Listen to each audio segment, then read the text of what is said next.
are now with the Keen Association Graphic Waveform Generator model 260E, which we'll talk about first.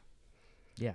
And then the Keen Association Quad Transevent Generator 282E, which we'll talk about second. Yeah.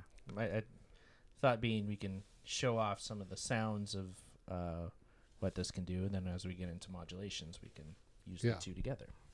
And they go really well together for a whole bunch of obvious reasons that listeners will discover soon. I was telling Kyle it's kind of like rings into clouds, because you can send the 282E into the 260E and get some pretty cool stuff.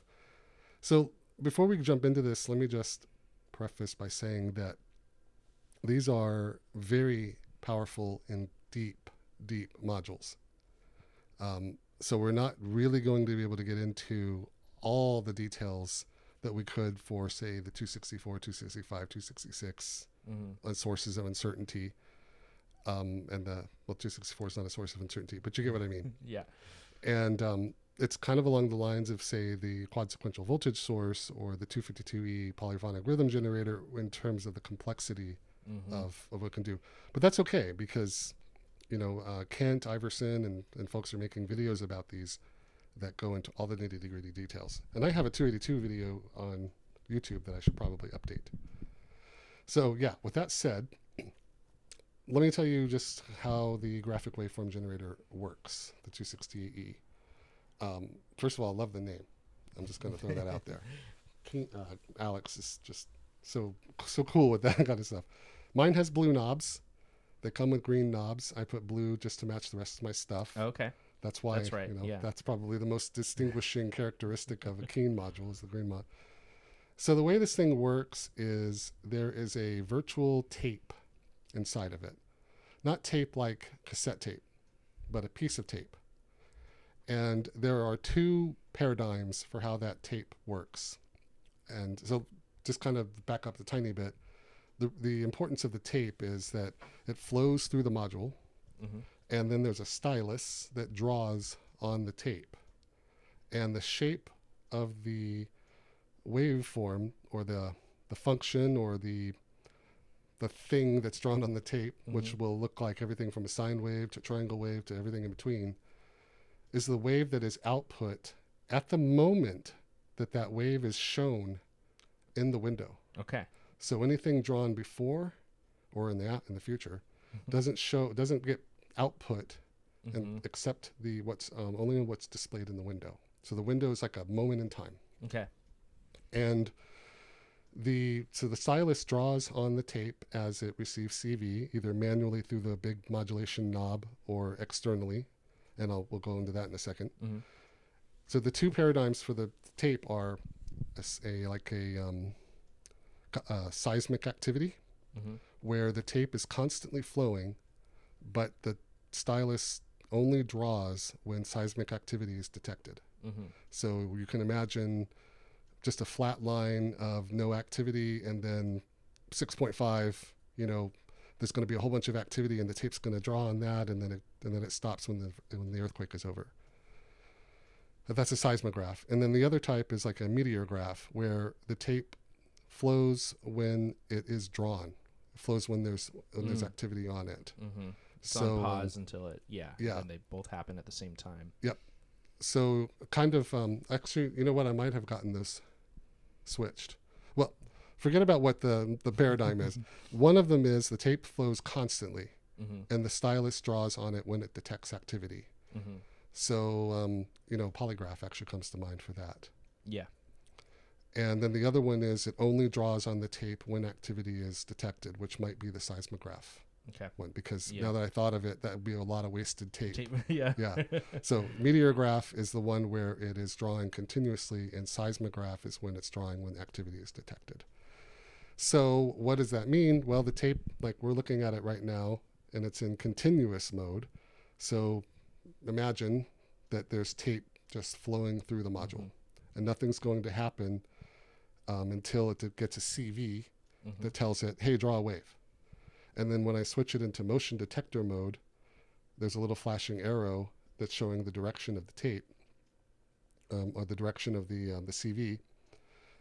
like the stylus essentially is going to start drawing from that point where the arrow is displaying. Okay. And then it's gonna put some CV there. So first, let me make sure. I'm going to do this in manual mode first. Okay. And so I'll go into continuous, and we're going to turn it up. And I'm just going to, there's a big old knob that says manual. And we've got, you know what, I left out a really important detail. Because I told you it's so complex. This is 4 oscillators. That's what quad. Yeah. Yeah. I mean, if you're looking at the thing, there's 1, 2, 3. I mean, 4 kind of different sections to this thing. So, Yeah, I jumped right into the tape because that's the most interesting part. And then I was like, you know what? You went to the meat of it, but then like, holy crap, look at that side dish of. Yeah, I was like, the steak got put in front of me, and I forgot about the Caesar salad that's made at the table. Yeah, so let me back up a tiny bit because I know this module. This is like my simpatico module, so I know it so well that I can just start talking about just this one little pitch knob over here for 20 minutes. Okay, at the top of the module is 4 outputs, 1 per oscillator. Well, there are 4 oscillators, each one with 2 tiny jacks outputs. And then there's an all output for all 4 oscillators. Yeah, very much looks like the output section of the 292 quad low pass gate. Yeah, it does. It looks just like it. I Yeah. could probably switch those 2 panels. And then below that, on the right side, is the speed section. This is where you control the speed of the tape. So it's probably good that I started talking about the tape. Yeah, there you go. And that knob goes from 0 to 10. And then it has a CV input with an attenuator on it. When it's at 0, the tape is not moving. And when it's at 10, it's going really fast. And then on the left side of the module, right beneath the audio outputs are 5 CV inputs: purple, orange, blue. 4 CV outputs. Ugh, killing me here. 2 CV outputs. 1 pulse input. 1 pulse input. 1 pulse output. And a CV input. And 1 CV input. I skipped 2 shows, and I totally forgot how Buchla works. Yes, the pulse input is there to switch between the algorithms. Okay. Continuous and motion detector. And that's the 2 tape types. Cool. I'm feeling vindicated about starting with the tapes. The black CV input, the CV input that says external, takes CV and draws on the tape. Yeah, so you're not having, because otherwise you just have to be wiggling this knob like a crazy person. Yeah. To, There's a big old knob that says manual, and it's a large skirted knob. And when you turn that, it moves the stylus up and down. So as you turn it to the right, the stylus moves up. And when you turn it to the left, the stylus moves down. That manual knob has a CV output, the blue CV output. So when you turn manual like that, then you get a CV output. Oh, that's cool. Yeah. The pulse output is connected to the external CV input. So as the CV reaches a voltage, kind of like in a slew limiter, peak or something like that. it will give you a pulse output. Okay. Which is really cool, as we'll experiment with later with the 281E for doing some neat stuff, or with the 282E. I mean, there's so much we could do with this. Like, I don't even know where to start. And then there is a purple CV output that is the differential function. And I'm guessing that's like just like an inverted function or something like that. It's a calculus thing, like a derivative. And the funny thing is, I used to know exactly what that was. I used to describe that perfectly, and I even have in 2018. Yeah, back in no problem. When I was doing the video about it, I was like the differential function, blah blah blah. But now I can't remember. But what we'll do is we'll take that CV and send it somewhere and see what happens. But it basically is a calculation on the CV that's coming into the tape, and then as the tape is drawn, there's an output of that CV, and that differential gives it. And it kind of reminds me of something in the MARF. There's the differential thing in the MARF too. I think, because I haven't played with the MARF in years. The other things on the panel, the middle section of the panel with all the CV inputs and outputs, is a steady button. And what that does is it freezes the tape as you hold it down when it's in continuous mode. Okay. And then in motion detector mode, it makes the tape move. Oh, okay. So Okay. continuous algorithm, it There's like a stops the pause. tape. Or it's a And then motion detector algorithm, it moves the tape forward, advances the tape. okay. And that has a pulse input. So you can freeze the tape or move the tape forward based on a pulse. Imagine a rapid pulse coming in there with a waveform that's like that. And then it's just rapidly, kind of like a tremolo effect. So that's one thing you can do with that pulse input. And then down at the bottom are the control and modulation inputs, which are gray. There's 4 of them, 1 per oscillator. And this is where you control the modulation of each oscillator, like the FMing with a CV. Or amplitude with the CV. Wow. Then it has 4 tiny jacks inputs, 1 per oscillator. They'll let you do the same thing with audio. Wow. And so you can modulate FM and amplitude and with audio there, which is really neat. And when Alex comes out with the expansion board for this and, the new firmware and stuff, I can only imagine what's going to be possible with the CV and tiny jacks inputs. I mean, that's amazing that there are tiny jacks and CV on the... And I've never done both at the same time, and I'm not going to try that. I'll just wait for somebody to tell me not to do it. And then the bottom 4 CV inputs, again, 1 per oscillator, are for the like pitch. And then in the lower right is the section where you can turn on and off preset control, because this is a preset manager supported module. A big old pitch knob that goes from 13.75 to 3,520. Okay. And a control knob for going through the menu for setting. Yeah, it's an encoder. The FM. Yeah, thank you. It's an encoder. God, I'm out of practice. The Colossus doesn't have encoders because it doesn't have anything digital. So yeah, there's an encoder, an endless rotary encoder, because and behind that, the little screen where we draw the waveform or the tape is a little menu for setting things like modulation types and the modulation indices, and the whether you want to have all 4 because right now I think we're in manual mode. Yeah. So the tape that we draw with manual like this is output for all 4 oscillators. Yes, so it's like kind of like one big mono thing we're going right now. And then in external mode, which we'll show in a moment, it's the same deal. We have all 4 outputs going into the 292E quad low pass gate, quad dynamics manager, I mean. And then that's going into our the control and signal router to output to my DAW.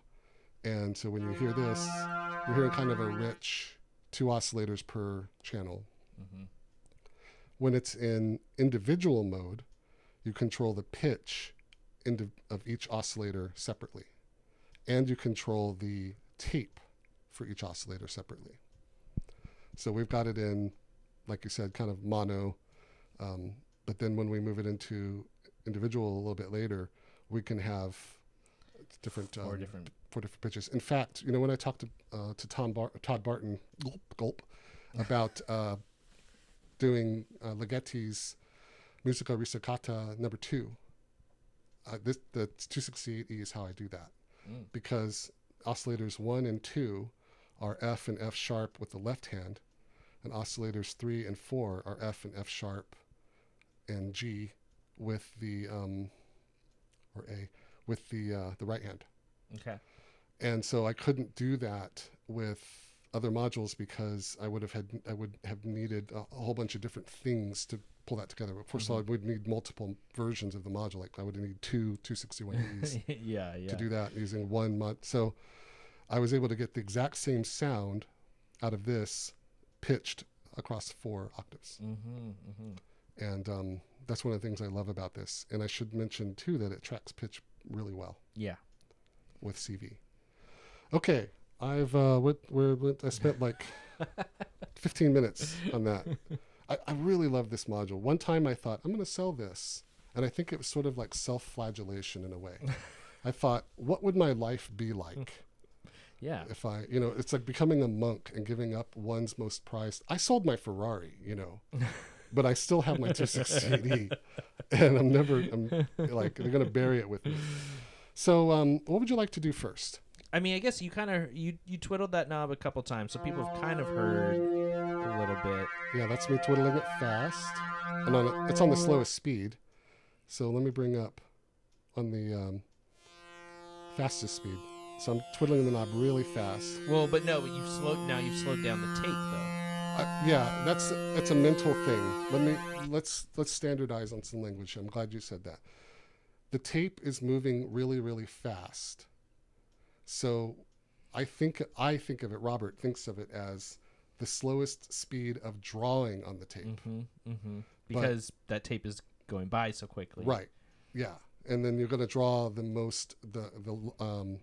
lowest frequency will be drawn on that, because you can't quite go fast enough to begin to match the frequency when the tape is going really slow. But if it's slow, yeah. So okay, so do that. So twiddle that knob again. So we're on 10. Yeah, this is a fast tape. I'll say that. I'll say fast tape. Yeah. And then when I put the tape down to 1, so he's still twiddling away, but he has so much time because the time is going so slow that the peaks of his drawing go really high, and you can hear it's like a much richer, much higher kind of frequency. There's a lot of harmonics. And then when I turn the knob to go fast, it disappears. Boom. Oh my god! It's so cool that continuous mode. I mean, it's almost like has its own VCA in it. You know, you stop it, and it doesn't produce any sound. Yeah. Like that's interesting. It is. And I forgot to mention that the waveform is what you see in the window and the inverse of that together. Okay. So if I draw that little thing that's going by, you also have the inverse of that. You know, that kind of makes sense. Yeah. Oh, you mean like, because it does have like a phasey kind of sound to it in a way, but you can see if I put it into motion detector algorithm.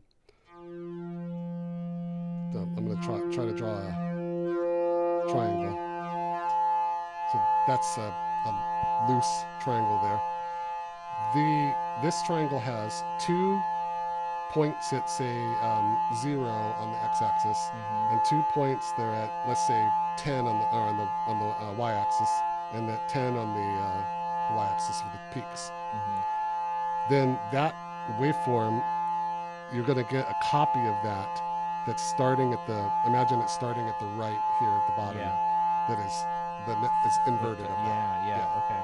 It's easiest to understand with that kind of wave. When we start getting into really crazy harmonics like that, it's a little harder to imagine that is what that would look like inverted. But okay.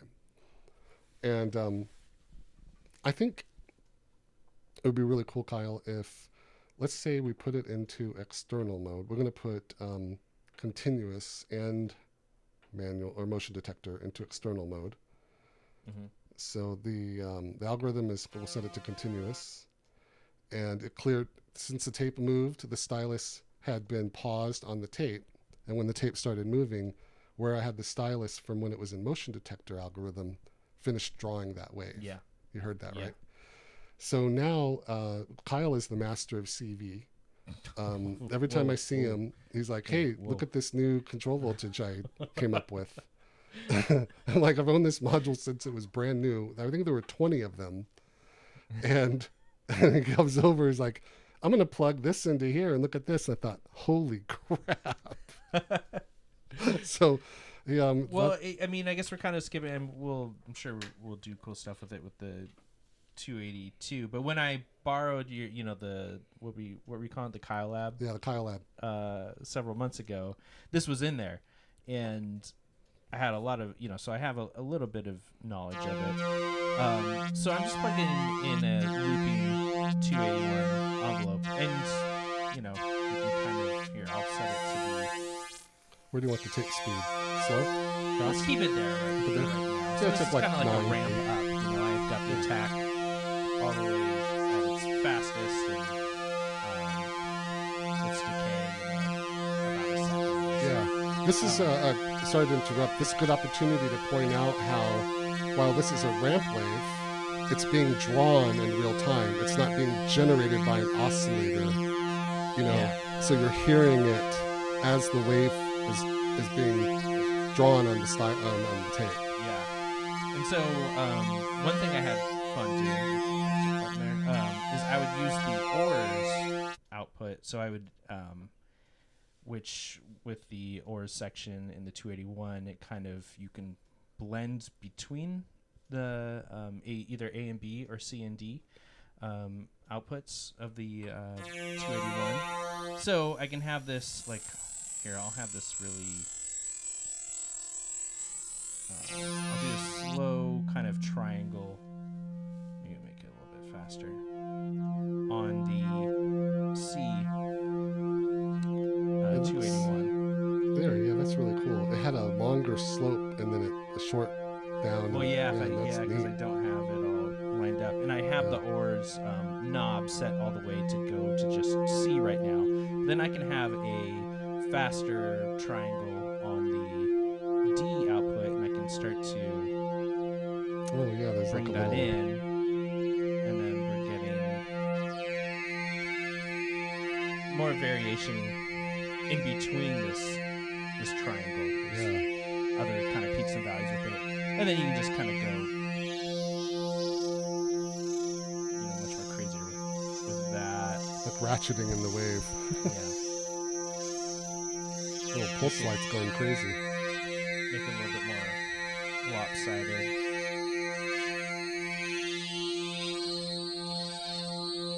And then you can blend that in and blend that out, or you can swap it. Have the C going really fast, and then have the D kind of going slower.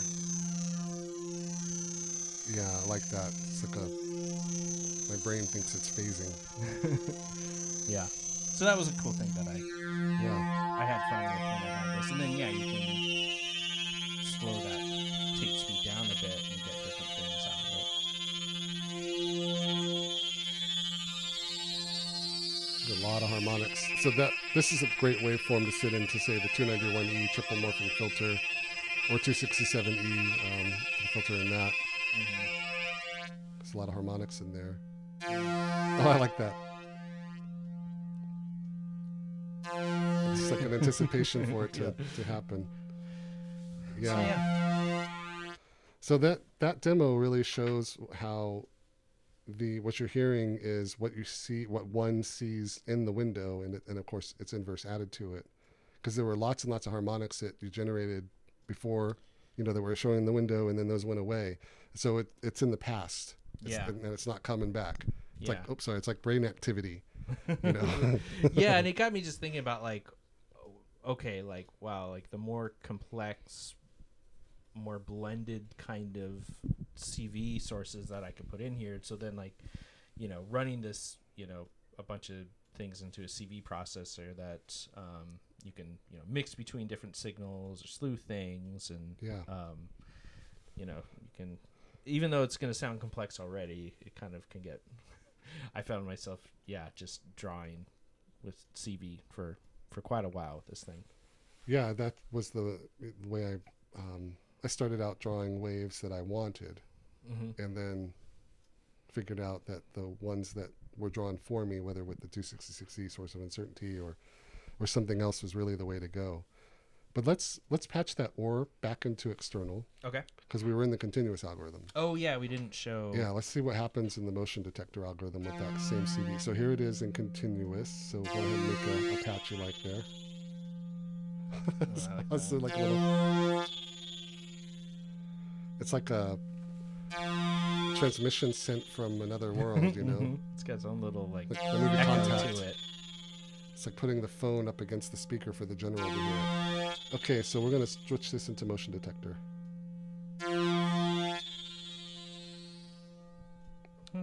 Okay, yeah. I mean, because this thing is going... Now the tape is essentially stepped. You can imagine it as being only moving when it detects a CV. Yeah. And so because of that, the resolution of the drawing on the stylus is going to only be, it's going to be at the point when it receives that CV.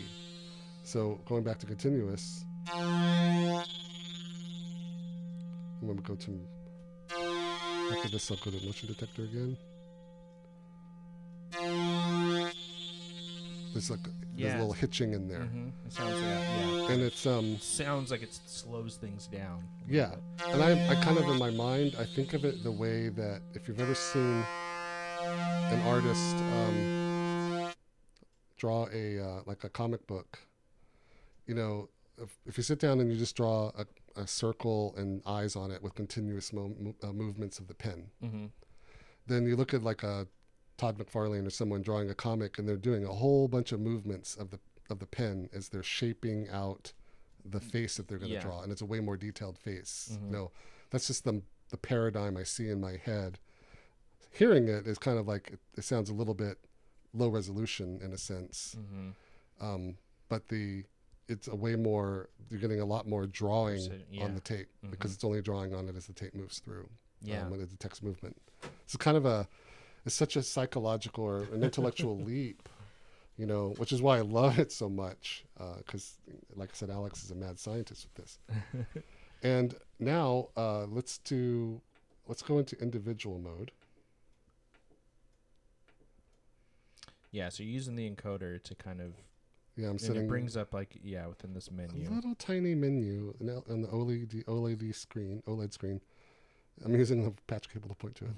The continuous algorithm I switched to individual, and the motion detector algorithm I switched to individual. And so now what I can do is take the CV that we were going into the external input for the two things we did a minute ago. Now it's going to go into the control voltage and modulation input for oscillator number 1. So this is so it kind of changed where in this little screen, you know, you see the tape kind of going from left and right. Now what we see is the vertical. Yeah, four vertical bars representing the 4 different oscillators. Yeah. And so now we have instead of I guess maybe you would think of them as you're seeing them overlapped on each other when they're all being moved at the same time. Now we're so before it was one piece of tape. Before it was one piece of tape that was where that waveform was drawn and output on all 4 oscillators. Yeah.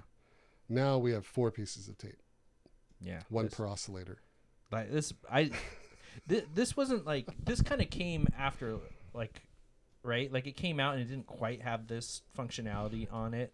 And wasn't this an update? No, it had this from the beginning, but it wasn't. I remember it wasn't in the first version of the manual. Oh, so it's just I didn't know about it. Oh, okay. Well, and I guess from whatever it seemed like the FMing was added can later. Do that stuff. Whoa. Yeah, and I remember Alex had a video, or I think it was a video from Super Booth or something where he was showing the smart cab, and I saw the 4 lines vertical, and I said, Alex, how did you get those lines to be vertical? And they said, switch it to individual mode.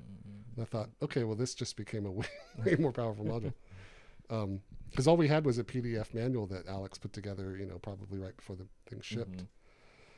So what we have now is that when I put this ORS thing into the control and modulation input for oscillator number 1, only oscillator number 1 will have the waveform showing. Okay. Playing. So you hear that out of the left channel? So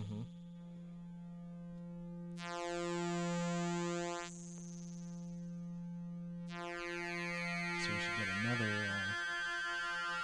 So we got a little triangle coming there. So if you patch that to oscillator 2... And we'll get these cycling. And we'll try to make them sound different enough that... There we go.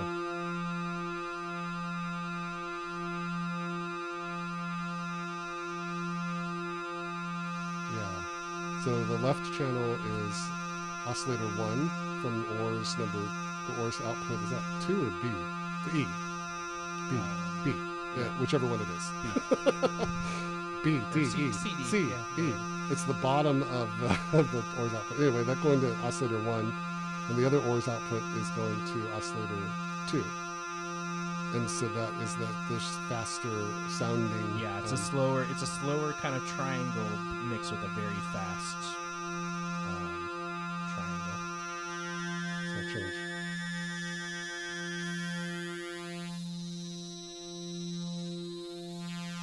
Listen with oscillator 1. And tape speed and pitch apply to all 4 bass pitch. Okay. Apply to all 4 oscillators. So the module's tuned to C, and which is C3. So all 4 oscillators will output C3 until we change their pitches. But the speed is for all 4 tapes. So will you kill me if we drop the pitch of that at this moment?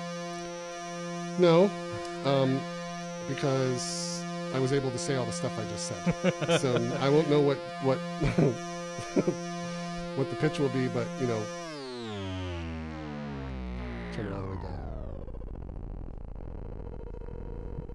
I mean, that's pretty low. Yeah, that's pretty low. So. And then go all the way high. Ready, everybody? Yeesh. Yeah, come around here. Right there. It's starting to sound like my music. Yeah, I was gonna say I It's know cool this. percussion. Yeah, I like that. So we could take. But we could be having these. We could be changing based off the bass pitch. We could be putting CV into the pitch of some of these too, right? Yeah. So what I'm going to do is I'm going to take the CV that's modulating oscillator 2. I'm adding to modulate oscillator 3. And the CV modulating oscillator 1, I'm going to add to 4. So basically we get Doubles. yeah. So you hear it in all 4 or both channels now, and it's so you're getting. Why don't we actually instead of that? Why don't we just use individual? Well, we can, but what I wanted to show here is oscillator 1 and 3 are getting CV 1 and 2 and mixed in together into the same channel, and then oscillators 2 and 4 are doing the same but in the reverse. So when you look at the tape, see how 1 and 3 are 2 different waveforms? Yeah. And then it's just different enough that it feels like it's moving along the soundstage. Yeah. See? Yeah. Yeah, that's cool. Yeah. I love this module. It is so awesome. Plus, it looks sweet. It does look sweet, yeah. And I'm a very visual person, so I look at that waveform and say, yep, that's what I want. But this, for a drone, I mean, for like a dark ambient style music, and then changing with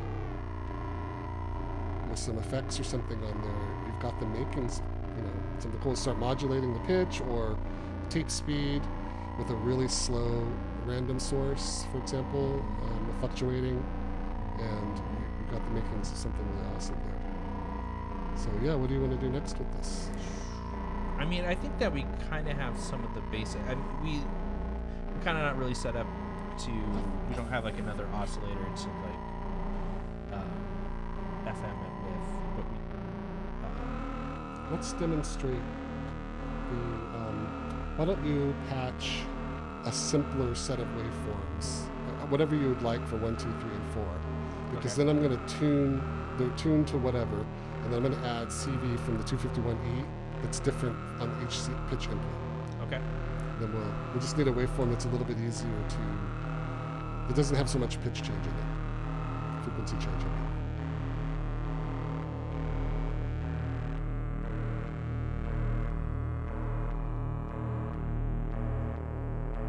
I like that tremolo in there. That sounds really cool.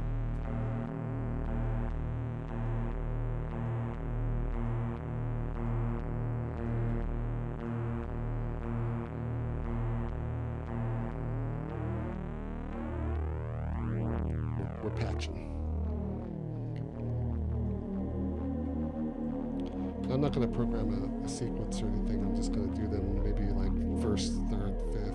Yeah. That kind of thing. So yeah, it's patching into the 251E. It's for outputs. I mean, what I love about Buchla, it's quad stuff.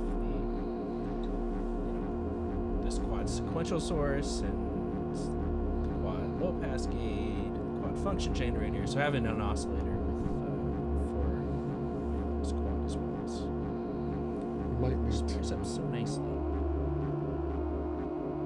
Let's get a waveform for 2 and 3 that has more on it. Okay. So,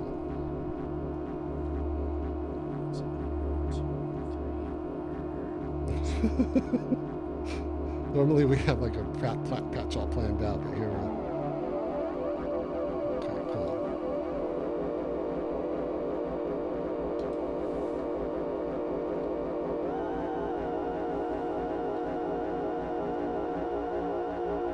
So I'm just kind of tuning some.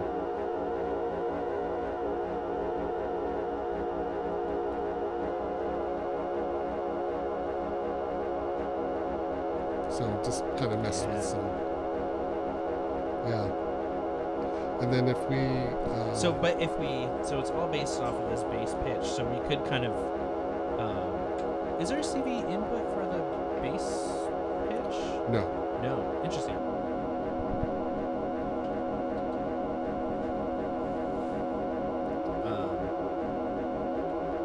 So now you can hear some of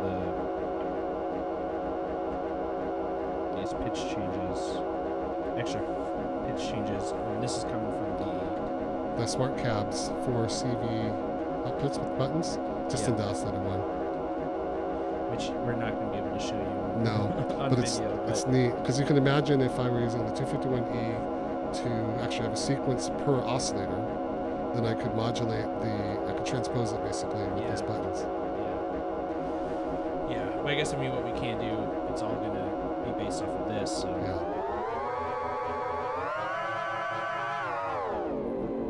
Yeah, it's turning the master. So we turn that up, and then I can.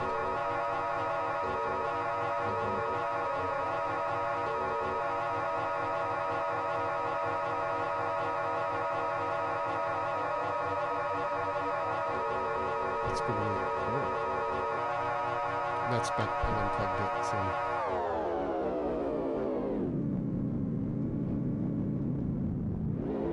That's what the tape And then if fastest. I were to go, so I'm gonna maybe crank up, do some weirder stuff with this.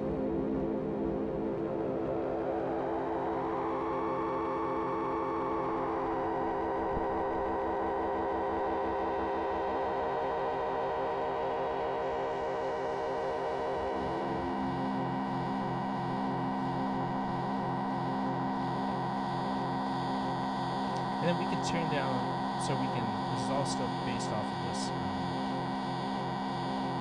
fastest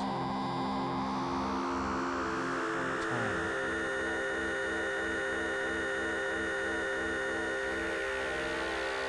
So I'm slowing down the tape time. We haven't even started modulating the tape time. The tape speed.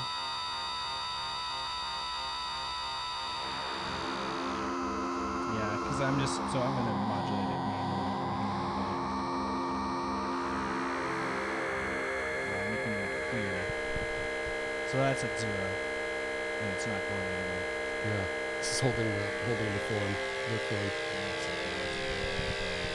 So as you turning it back up to about halfway, what you could do is have on the pulse output from the 281E or anything else, you could have it go into the steady. Oh, so good. And then lock that waveform like that. Let's do it. It's a pulse to lock it and a pulse to unlock it. So I'm taking pulse A out. Maybe it's going to.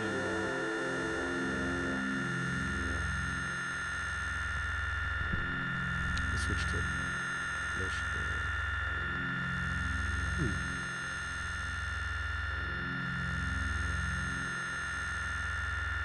Weird. Do you have to press the steady button or anything like that? So I hold it down, but it's not taking the pulse in steady. Huh, weird. Maybe it only likes that in external mode, or the external algorithm. Oh, there it goes. You know what? I think it wants a. This might be. We talk about this in or we don't talk about it a lot, but actual pulse length and sustained pulses. Yeah. Yeah, don't let Doug hear you talk about pulse length.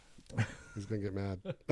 Because so I just switched it. So I put it, I had the pulse A going into this, which we're like, okay, it should stop it, but it's only going to stop it for this blip of amount of time because the peak of a pulse is very, very short.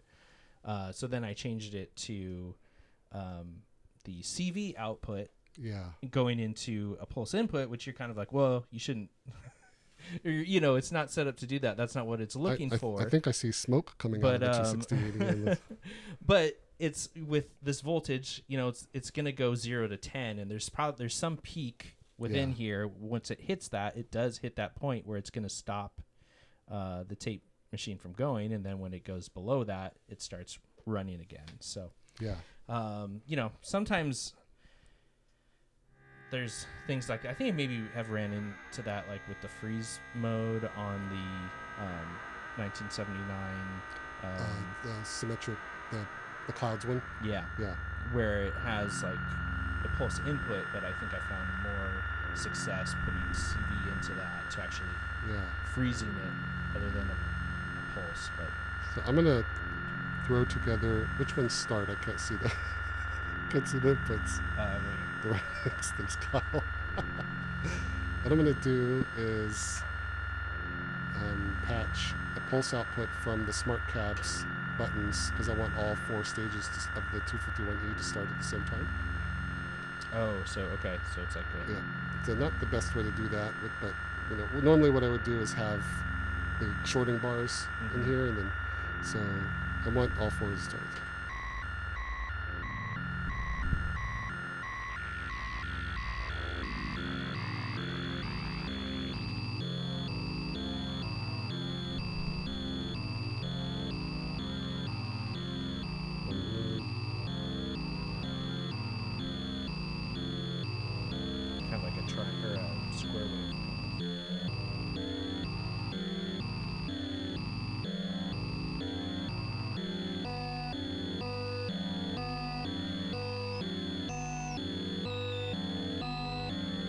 So that each oscillator has its own pitch input. Yeah. Just these 2 stages.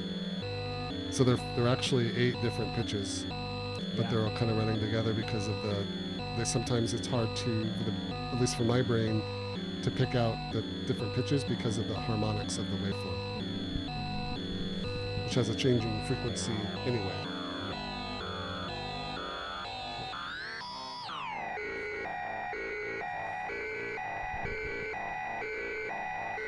I think with my time, sometimes with more of its high pitches, it has a more grainy quality to it when it gets really up there. So I didn't tend to use it when I did that for a small amount of time for much high stuff. I felt like its sweet spot was pitched a bit lower, which. I believe these are probably hertz that the I would hope so. that the pitch is going to where what that doesn't I think the 258 goes up to 20,000. Yeah, I think so. Well, it's inaudible. Yeah. For modulation. For a third of the sweep. So this is definitely going to 3,500 is it's all going to be audible, but not put into the as I say, like bat frequencies or making bat music at Gen Z frequencies. So at the time that we're recording this, we haven't talked to Alex yet, so you might hear later, or if we talk to Alex first in the recording anyway, there might be a conflict with what I'm about to say, but I believe that Alex is working on a module, an update to this module with a hardware update in addition to the firmware that improves the resolution of the waveform. Okay. So, and thus the audio quality of it as a whole. Now, while I'm really happy with it as it is, because that's its characteristic, I think that if we could get, whatever higher quality means while maintaining the ability to do this also, I think will start to affect things like, as you get lots of harmonics in the higher pitch range, the quality of it starts to, the resolution of it starts to get kind of wonky. Yeah. And you can even hear it. Just, and that sounds cool. I like that. Yeah. But if we could get a tighter resolution, I'm using air quotes here, that as we change the pitch, that would be great. I think that would be appealing for some of the more traditional sounding wave folding style Buchla sound. And because I think this is a Teensy processor inside this, not an Arduino. But anyway, it's a tiny little chip that has an SD card. Whatever Alex and the Keen folks want to do with this, they can do with it. Yeah. They could add in all kinds. They could add wave folding to it, if and that might be something that they do. What's amazing to me is that the hardware is designed to be able to do that, where you could use a CV input for wave folding, for example, and a Tiny Jacks input for FM. Yeah. And that's just really cool. I love that about it. So we want to, switch over to the 280. Yeah, let's. We'll take a quick break and unpatch, and we'll be back in 10 seconds. Okay, we're back now with the Keen Association Quad Transevent Generator Model 282E. You know what? I love. There's a lot of love about this module, but this is one of the most candy type. Because see all the orange, black, yellow, blue, red. It would have had green probably. It had green knobs when I got it. Yeah, it's got a lot of color on it, and I like that. It kind of it reminds me of the easel in that way. So when I was showing the module to Kyle and kind of explaining how it works, this module's really deep, like the 268E is deep, but in a different way. The 268E is something, the graphic waveform generator that we just talked about. I've never seen anything like that. Yeah. Now, doesn't mean it doesn't exist out there, but because I'm sure Alex was inspired by something, and he might tell us about that later. But this kind of deal, it uses concepts that exist elsewhere to bring them together in something kind of unique. But the 282E is more inspired by, I believe, the two Buchla 500 and 700 function generators that you would draw, because those were the computer ones. So in the manual, so let me tell you what how Alex describes this module, and then we'll jump into that. He says, 4 multi-segment continuous arbitrary voltage sources with variable time and attachable pulse grid. The user interface was inspired by powerful function generators that existed in Buchla 500, 400, and 700 systems that allowed the user to form complex functions applicable to various internal and external parameters. Don would be proud of Alex for that explanation there. So what that means is, when we look at the 282E, it has 4 function generators in it, and each function generator, or in Keen parlance, transevent generator, has a section with a pulse input, a CV input, a rotary encoder, a yellow edit button, a blue CV out, and a red pulse out. So we have 4 of those. Kind of mirrors the 251E a bit. Yeah, a little bit. Its top section kind of matches. We have them next to each other, and they do look pretty close, don't they? Yeah. Yeah. But then it also kind of gives a feel of, the orange input and black input, kind of like on a 281. Yeah, the 281E. And with its red and blue outputs too. Yeah, so super familiar and kind of a slightly different layout, but very nicely arranged, in a row. Below that is the editor/programmer section, which has a nice OLED screen that displays, when you're not in any of the edit modes, it displays all 4 functions. So this is a Quad Transevent Generator, which is a really cool name, but we're going to just refer to these as functions, as function generator, just to make it easier on everybody. That way we know what we're talking about. But so the display shows each function. Then just below that, there is a big knob on the X knob for moving along the X-axis. And on the right side of that section is the Y knob for moving on the Y-axis for drawing a function. I'll get to that in a bit. There are 3 buttons: crosshair, curve, and loop cycle. crosshair, when we turn that on, we're going to move the X and Y buttons like on an Etch-a-Sketch and draw a function that will, I don't want to call it a waveform because it's not necessarily a waveform that's turned into audio unless when we do that we will. But much like the 281E, you know, those are technically waveforms, but when we think of them as functions, we're talking about what the shape of it is going to be applied to, not what the shape of it means. Yeah. And I'm academic that way. Then there's a curve button that lets you do more of a freehand curve, like imagine like with an Etch-a-Sketch, but in this case, the sand in the Etch-a-Sketch is moving at a speed as you're drawing on it. So kind of akin to... Yeah, to the tape and the 268E in motion, a continuous mode, or a continuous algorithm. And then the loop cycle button alternates between these different directions. There's left to right, kind of repeatedly, like a, what do we call that? Just totally spaced, ping pong, like a ping pong mode. And then backward and forward, and those are lit up with blue LEDs. And the curve button has an associated knob for turning to shape the curve. And they're all encoders, right? Curve is left to right, and then X and Y are encoders. Okay. So curve is a potentiometer, and Gotcha. or X and Y are rotary encoders. Gotcha. Then there's a pulse grid button that I don't want to spoil for you. Okay. We want to explore Say that guy. that. You can take a wild guess what that guy does. And then this is a preset manager also. So it has, I know, there's a button on the back or a switch that you can set. This can act as your preset manager, or it can use it with the 250 or 225E or something. If you don't want to use this as a preset manager because you don't want two in the same system. This is has a really cool feature as a preset manager that's a lot different from the 225E and the 206E. Yeah, in that you can press this red button, basically your store button, and it brings up on the screen all 30 slots of the preset manager. Oh. And you can go to one and recall it. Where on the other ones you just cycle through. You cycle through it, yeah. But this does not have CV addressable.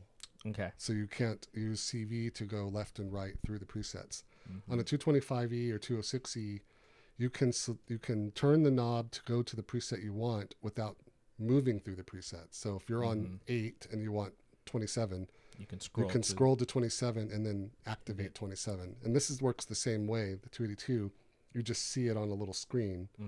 And it's easy to take, to quickly get through them and load them up. And then there's a way to turn off remote enable for all of them or some of them. And you can clone them or store them in recall and so on. So it's pretty neat. It's kind of basic, but in a good way. It's nice and simple. So, and we probably don't need to demo that. So the way this thing works is, let me get my little pointer for the folks looking on the video so my big old fat fingers don't get in there. On the left side of the display is the time dimension. So it says time of X, and each function is labeled A, B, C, and D. On the display, we see 2 seconds right now for each one. So it has defaulted in this preset to 2 seconds. And the time dimension goes from, I think, I want to say a quarter of a second, but I'm not positive on that, to 17 minutes. Wow. Okay. So in a loop situation or cycle situation, where it's going to be repeated, you would have a 34-minute, like if you went up 17 minutes and then back down 17 minutes. And I sent you a drone I did one time. That was a 34. Was all within, yeah, it was a triangle, basically a 34-minute triangle. Nice. Yeah. Yeah. And then you listened to it, and I was like, "Did you hear the whole thing? Because the coolest part's at the end." And then so each function is shown as a line going across the screen, and they're all flat right now. And then there's an A, B, C, and D on the other side of the screen in large caps here, so that as you are drawing them, you see how and we'll show that for the folks watching the video. It's kind of hard to explain, but the A, B, C, and D on the right side matches to the function when you're in the not in edit mode, and then the A, B, C, and D in little text lines up with the times Do you see it? Okay. Yeah. You see that? Because the times are squished together, so you can't have A, B, C, and D across them like on the right side because you wouldn't be able to tell which time is which. And the reason that they're like that is because of the base of this waveform that are all there's no Y. The Y is 0 for all of them, and so they are showing as equal across, from spaced out from top to bottom, and then the times are flush with the top, and then but you can't have it match up because as soon as these waveforms change shape, it would encroach on the time. Okay. So that's that interesting. People like who aren't watching the video are thinking, "What in the hell?" I'm going to fast forward through this. So we're in this overview mode, and if I press Edit, we're now in the edit screen for function, I guess function A, and it's set to 0, 0. So the x-axis is 0 and the y-axis is 0, and that matches on the panel. Do you see that there? Just a little X and Y. Yeah, a little X and Y. So now as I turn the X encoder all the way to the right, and it's at 231, and then I can turn the Y encoder now all the way up to 255, we have a ramp. So if I played that in one direction at a time, repeating, it would be like a ramp wave. For in a 2-second duration. In a 2-second duration, yeah. So we'd have a lot of harmonics if we could hear that function. If I played that in that ping pong mode, it would be a triangle wave. And a 2-second up, 2-second down triangle wave, which is this is a really boring function, I think, but it demonstrates kind of the just how the time dimension will affect the output waveform if you're using this in the 260E, for example. Let's do that. Okay. So let's take I'm going to use orange now. We'll take the CV output into the external input, and we're in continuous mode. And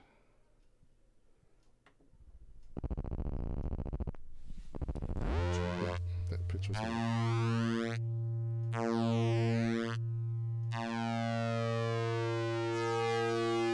So this is in cycle mode, going one direction over and over again. So you can see is that a ramp or a sawtooth? It's a ramp. Right? It's a ramp. Yeah, down ramp. Yeah, downward ramp. On my Colossus, it has sawtooth and ramp. And so I always get them confused because I'm a dummy. I guess you could cut something either way. Well, now if I take this waveform and I put that function, and now I have turned it into that ping pong cycle. Yeah, because it's going up and then back down. Yep. So now we have a triangle wave, and this is going into the 260E. And then when I turn the speed up, you see the resolution of it is of that wave bottoms out there. That's because on the 260E we're looking at the waveform, and when it reaches the bottom, it doesn't make a sharp point like it does at the top. That's because this is a function generator that is essentially playing outputting that CV at the bottom of it, but it isn't a super precise, 0 to 255 back down. It's not. It doesn't have that level of precision when being output at that speed into the 26080. Probably a little scientific, a little too academic there. But what's neat is, so I'll leave the speed alone, and we'll stop this, and I'm going to lower the, let me go back into my crosshair mode. I'm going to put the Y all the way to the bottom, so cleared out that wave, and then I'm going to so we have 231 points of resolution across the display. Okay. So one half of that is 115, essentially. So I'll put that at the X at 115 and turn the Y up to 255. So within the function, I've drawn a triangle. So when we start that. There we have it, yeah. Yeah. So it's the same deal as when we had with the 26080 just a second ago. Yeah. But the time dimension has changed, so the triangle is a faster frequency. See that? Yeah, and so you could, if you brought down the X. Well, or the Y? Yeah, sorry, yeah. Let's see So, which now I'm seeing on like the tape. The amplitude has changed. Yeah, the amplitude has changed, which effectively you've reduced the voltage coming out. So in Right. a way, it is attenuating the signal. Where compared to like a function generator on the 281, it's going to go 0 to 10 every time. Yeah. On its output. So that's kind of cool that you are able to attenuate it on its output. Yeah. So in the MARF, if you had 255 sliders on the MARF, essentially from 1 to 255 on the the x-axis, and so you could move the those sliders the same as this y, whatever the dimension is, right? You could draw this same waveform, the same function, in the MARF with the right level of precision, and set the clock to 2 seconds and have the exact same outcome, right? Kind of. Or, another way to look at it is like if you, set, you had, you only use 2 sliders and you set them up for about, for a second duration, and it would go, and then you could adjust between your 2 output voltages of your sliders. You could adjust how much voltage you want on that output, and then loop those 2. Yeah, it's kind of I think I've never used a Buchla 400, 500, or 700, but I've looked at Rick Sanchez. I've seen on Shasta Colts. Yeah, air quotes Rick Sanchez.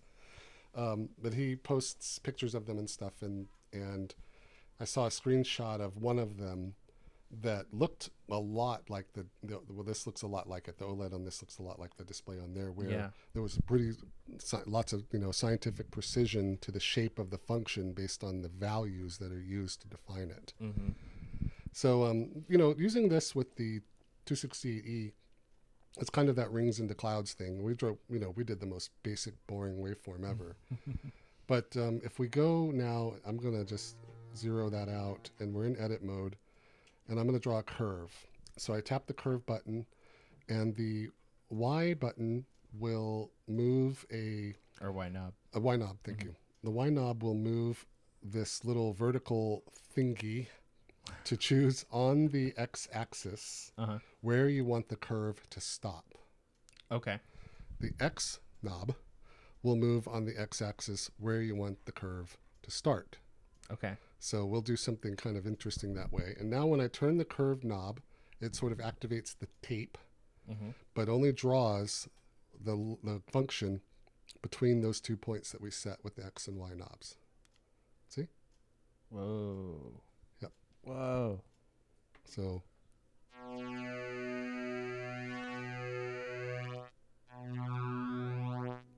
So you have it, so it's looping back and forth now. And I mean, it's pretty cool that it's. Oh, now you've got it one shot, so now it's just going through its cycle and then repeating. Yeah, and then now check this out. If I turn the time up, I'm gonna turn it up to 10 seconds. Oh, there it goes. Yeah. So if I change the tape speed on the 268E, then we'll get a lot of harmonics.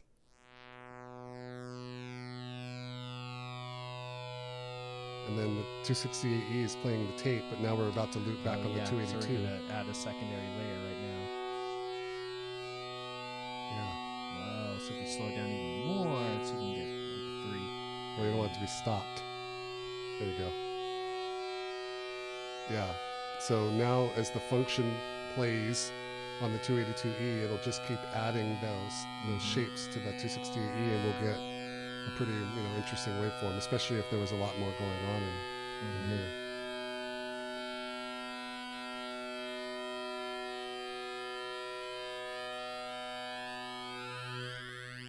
So if we go back into here, and I'm going to go back into curve mode, and I'm going to move the X knob to put the start at the 0, 0 on the axis.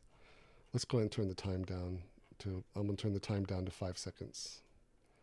Time knob has a lot of resolution. It's 5.01, 02, 03. Wow. So, and I think if you turn it faster, it spins through them faster, but I don't want to mess it up right now.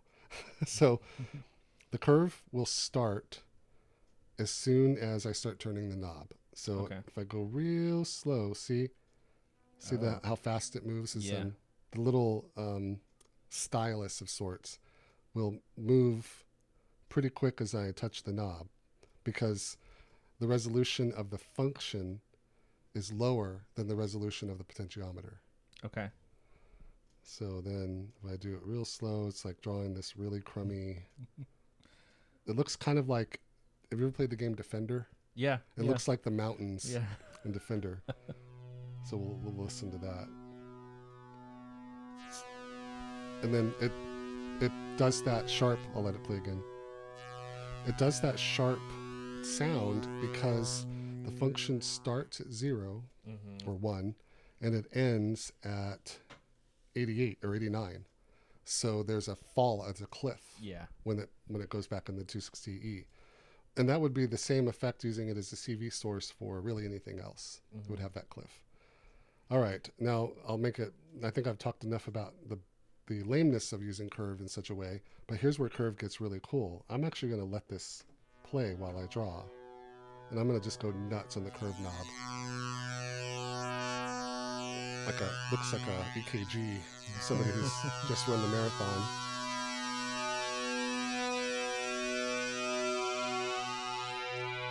So with the curve button, I've drawn a lot of peaks, for some really harmonically rich content.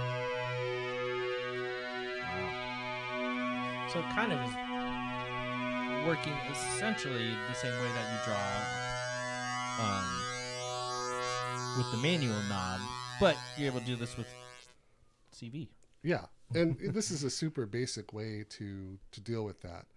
Using the 282 with the 268E is much more interesting. Well, everything is interesting, but if we go into curve, and so let me clear out this waveform here. Where am I? It's not drawing this here. I got it. I got the button. Holding the mic and using this at the same time. Yeah, it's a two-hand module. So we got a nice tall wave there. If we were to set, we'll turn the X down here, and using the kind of the crosshair Etch-a-Sketch mode, we can do some fine precision. Here's a small, and then and then I'm going to give it kind of a square here. Yeah. So Robert's just really kind of making these peaks and valleys with a lot of precision between etch-a-sketching his way through it. Yeah, I'll just do like that, and then. So I guess you get. Can you make curves between the points too? Yeah. So you can do one curve between them. So imagine that I painstakingly drew these waveforms on the left side of the function and the right side of the function. I drew this shape. Then in the middle of it, I could use the curve to you could do some really pointed or logarithmic and then add a curve in the middle. Curves. So if I did a curve here, I'm going to put the parameters there like that. And I'm going to add a bunch of harmonics right there in the middle. And then now I'm back in crosshair mode. And so I'm drawing with the crosshair, There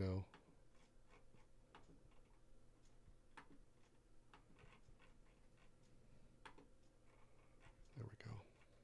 Can you go back and edit your peaks? Can you go back to this point? Yeah, so I can go with the X, I can go right back there, and then use the Y to turn that up and make it like a really high peak there. Gotcha. And then if you turn on Y, and then you go, see how it erases it? And then when I move back to the left, or turn it to the right, it comes snaps back. Yeah. Wow. So I'm going to put, at this point, I need to put I like the function to come back to 0 so that it doesn't have that sharp sound. So let me do one direction here. Never heard of it. Lots of harmonics.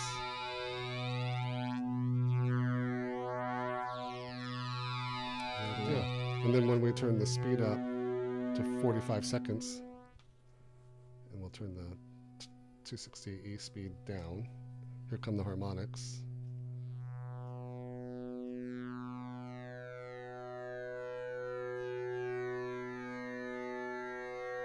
And remember, what we're seeing in the 260E, there's an invert of that, inverse of that, but that's not the case for the 282E. Yeah. So it goes up to that triangle, and then it's going to come back down. So we'll just go back down to, I'm going to overwrite that, because it's got some really neat tricks, like being able to copy functions between A, B, and C, and D, you know? So that's the basics of the wave drawing. You know, I think that the important things, or the function drawing, the important things that with the time dimension, what you're seeing on the display, it's our brains look at it and see it as one thing, you know, and we'll cycle through that function. Our brain could cycle through it at any speed, as just, you know what I mean, in their imagination. It's only when you set the time and hit play, basically, that you can see just how slowly it moves across those things. And because this is a teensy also, and the resolution is 0 to 231, it moves 0, 1, 2. It doesn't slew between them. So there's a digital stepping of sorts in the drawing of that function, and I think that that's intentional. Yeah. Because of the design of the whereas on the Marf, it wouldn't be necessarily stepped unless you dialed in that stepping. Yeah. Or added like slope or it's not going to go beep, beep, beep, beep, beep, you know.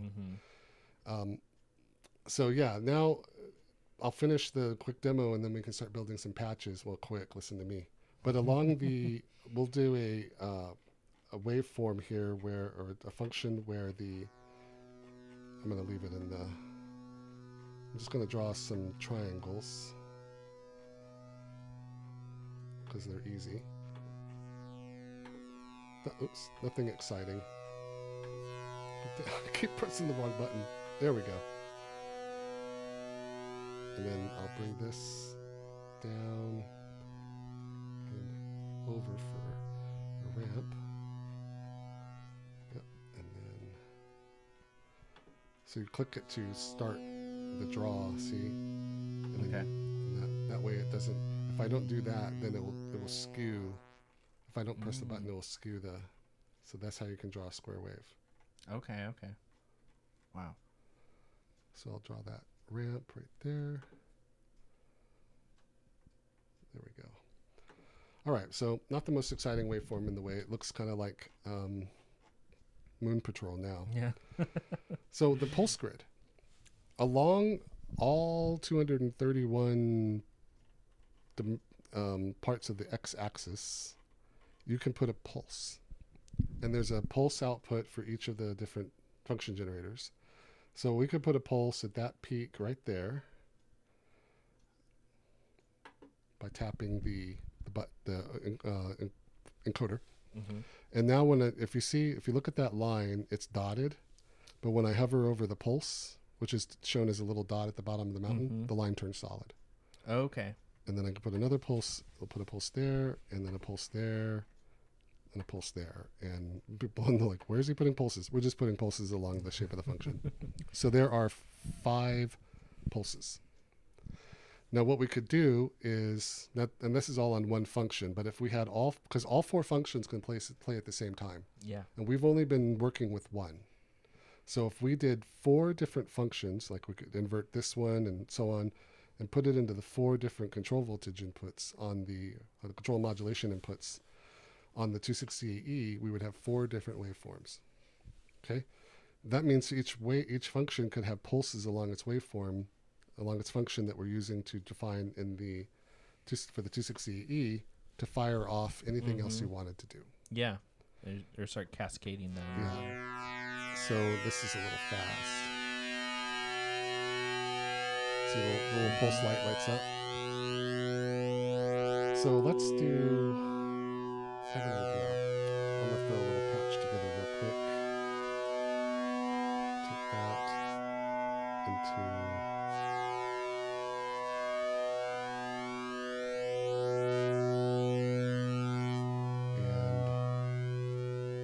So what I was thinking about doing, I realized it's going to take me a minute to figure it out. But what I thought was we could have a drone playing from 260E, and only when this pulse fires open up a channel of the 281E with the 292 to play that second oscillator, for example. Okay. So that's one patch we could do. We'll play around with that. Might hit pause so that folks don't sit for a long time while we patch this thing up. You know what? Let's do that. Let's do it.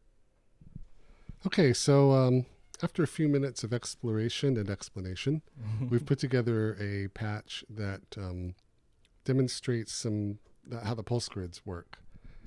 And what we did, just to kind of set it up, is we used the curve function to randomly draw 4 different functions. And each function is a time that is a multiple of 4. So A is 12, B is 8, C is 4, and D is 24. So the times 12 seconds, 8 seconds, 4 seconds, 24 seconds. All 4 functions are on the ping pong mode, the parallel or whatever. I forgot what Alex calls it, but the back and forth one, cycling or looping.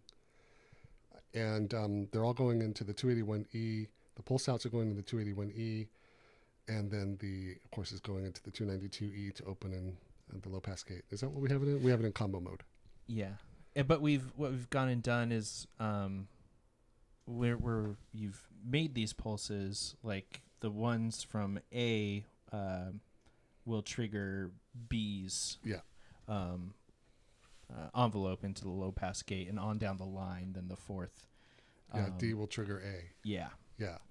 And A or in the 268E, oscillator 1 is at the drone pitch, the bass pitch of the oscillator.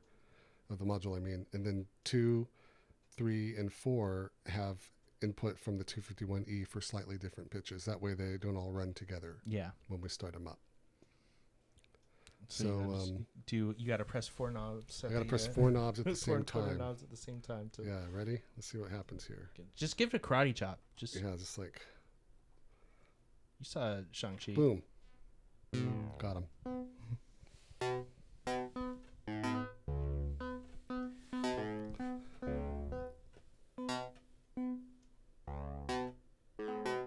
So it's kind of boring because the pulses, or the 281E is, I like that one. They're kind of like bink, bunk, boom. Yeah, because we all arbitrarily kind of put them in there, right? Yeah. And then you're not really hearing the shape of the function represented in the 260E because you're just getting that little snapshot of it from the low pass gate being open for just a brief amount of time. But if I go in, let's say we go into this one that's really fast, number 4, and I'm going to add a bunch of pulses.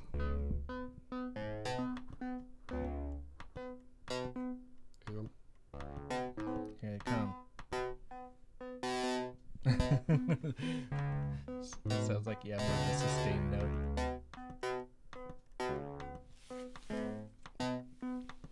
I don't even know how many that is. There's a lot. Here.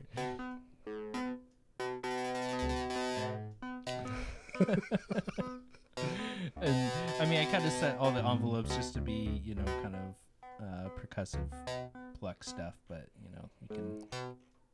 So I'm turning the speed way up on that one.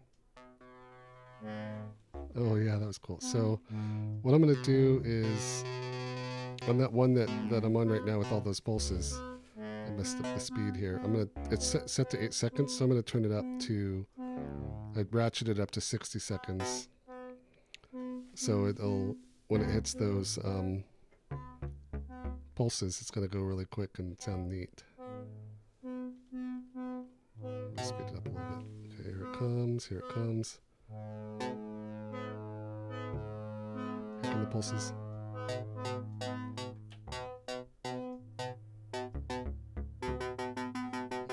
So those super fast pulses now, with enough time between them. Now, if I, when that loops back, I'm going to ratchet the time up really high and then watch what happens. Okay. Because remember, it goes up to 17 minutes. Oh yeah.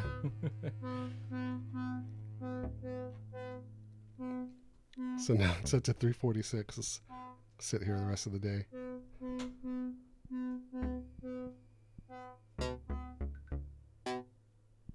Yeah. Yeah, makes sense, right? And if I turn it all the way up to 17 minutes. We'll be here all day. And it'll...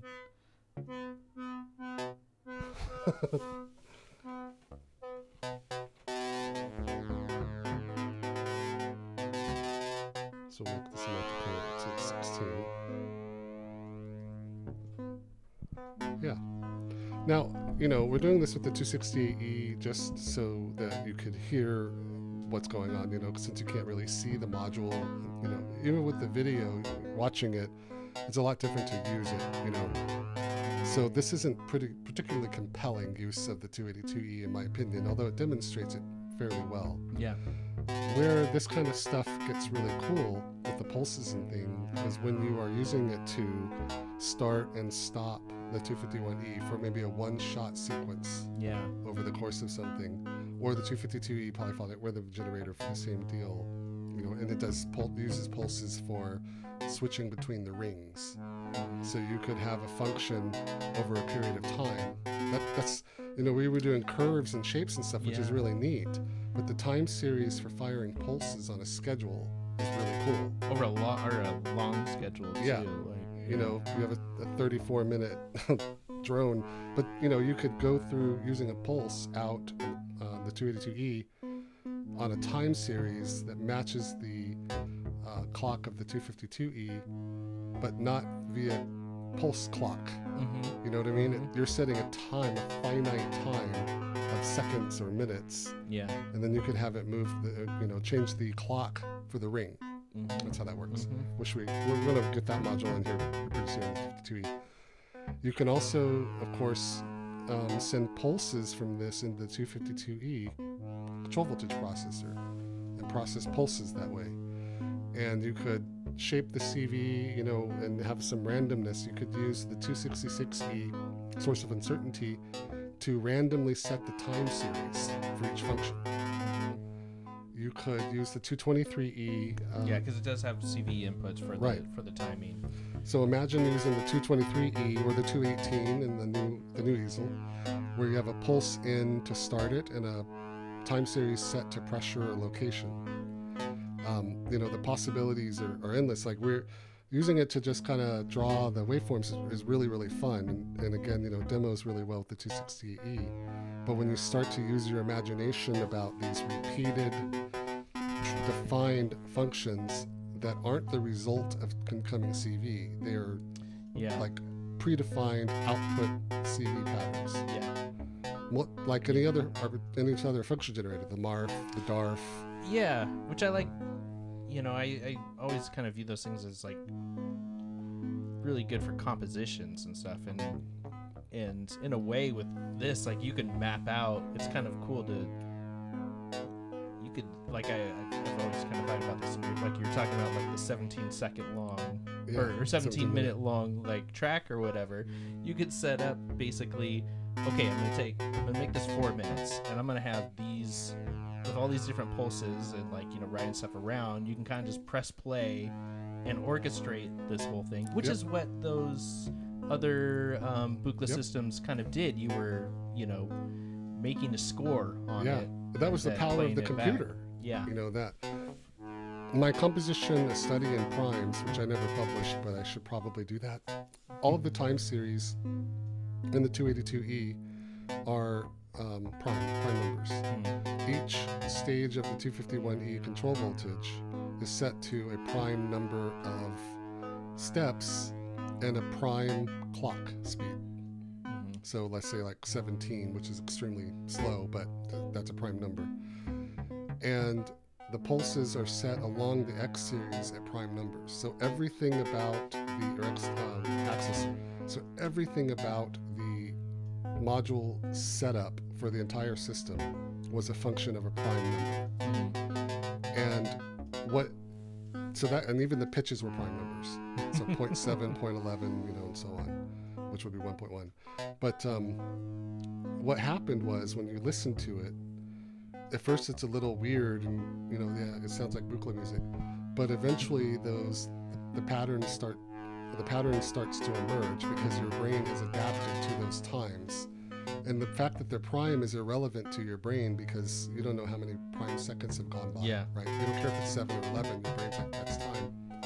But knowing that it's about prime numbers starts to shape your thinking about, I'm hearing prime numbers, I'm hearing something that I wouldn't hear if they weren't primes, which of course is not necessarily true. Or is it? So, and that's what I of course love about buchla, but this thing it's not about, the 282 isn't about the power of drawing, but then again it kind of is. It's a control voltage source, just like the 281E, but not exactly like that. Like Alex said, he doesn't expect people to use it to draw envelopes. And you could use it as a sequencer if you wanted to. Put a pulse and set the CV to the value that you want on the axis, and you're going to get send the pulse to the 281E and the pitch to the 259 or whatever, and you're going to get that. And this here it's repetitive, but imagine changing the time series with control voltages or using your fingers, to redesign them in real time. I also use this a lot for really creative opening and closing of the 292 velocity, setting the velocity inputs, and for with the 227E panning. Yeah. Really long sweeping, because it'll be a long pan. Yeah. On that if you've got it set to 17 minutes, because it started at the left channel and panned all the way to the right by 17 minutes, and that's so long that your brain doesn't realize that it's in the right channel until the last couple of minutes of it. Yeah. Even though it's and you could have it sustained there for a point of time, and then kind of shift back down. Right. Because if you're just using it like a triangle shape, it's gonna go.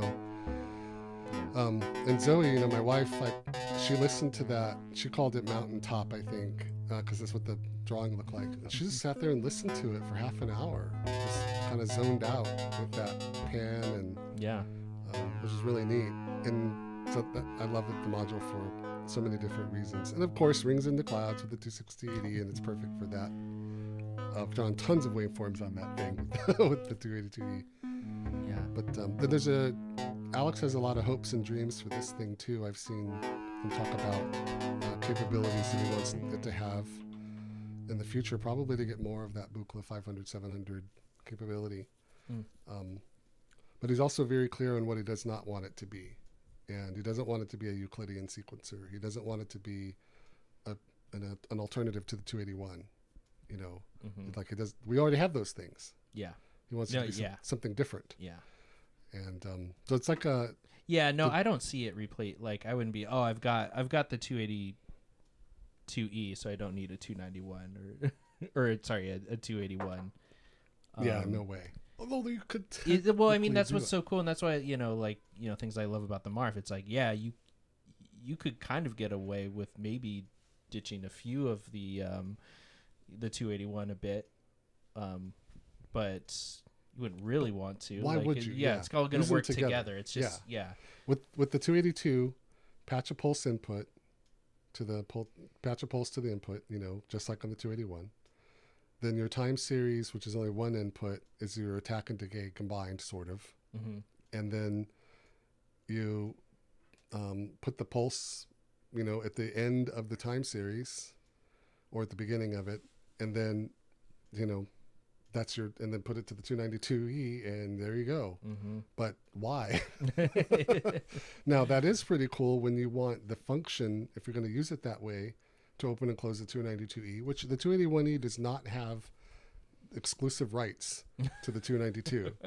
So that scenario of using the 282E with the 292 is perfect because that, it's a function generator. You just have a much more complex function than you would have with the 282 or 281 because it has 255 attack and decay knobs in it.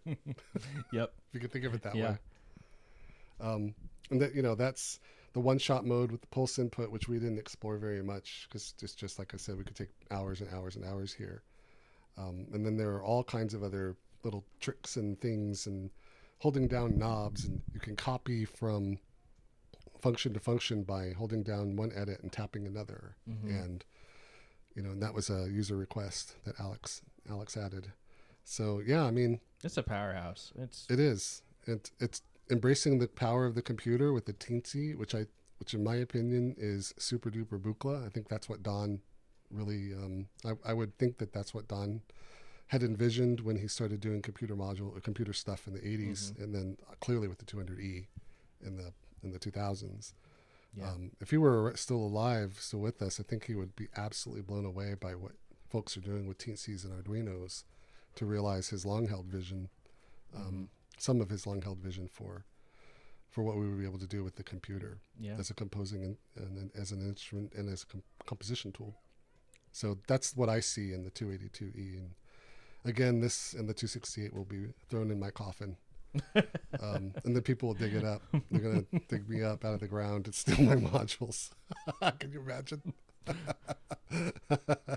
Man, I'd love somebody to come desecrate my corpse. Yeah. Yeah. I'll put them in hermetically sealed plastic bags for whomever decides to be a grave robber, and steal these. Like Enzo Ferrari was buried in a Ferrari F40. Oh, yeah, I know. So go dig that up. So yeah, when I put this together in the smart cab, I was like, oh, we got the 266E. You can do random here and this and that. But you can see how just basic explorations of these two is just going to eat up in 2 episodes. Yeah, for sure. Yeah, I mean it's funny that we don't really do multiple module kind of explorations too often, but of course when we do now, this one is like 2 of the most complex things out there. Like a entire episode about the 282E, just starting to explore all these different CV destinations with it would be and then a big system. When I had my 24U, it was a powerhouse for that thing. Yeah, because it definitely is everywhere. Can be a Swiss Army knife. And then it works in a little 8 space like this guy. I liked using it with the like the 259E and the 261E, just with modulating timbre or warp or morph or whatever it was on a schedule. Yeah. Because repetition is really, really important in music. And I don't make, techno or rhythmic music like that, but I want repetition that's more than a sequence, and this gives it to me. So clearly I love the module because I can't shut up about it. Well, let's go talk to Alex about it. Yeah, you can answer all these questions that I just asked.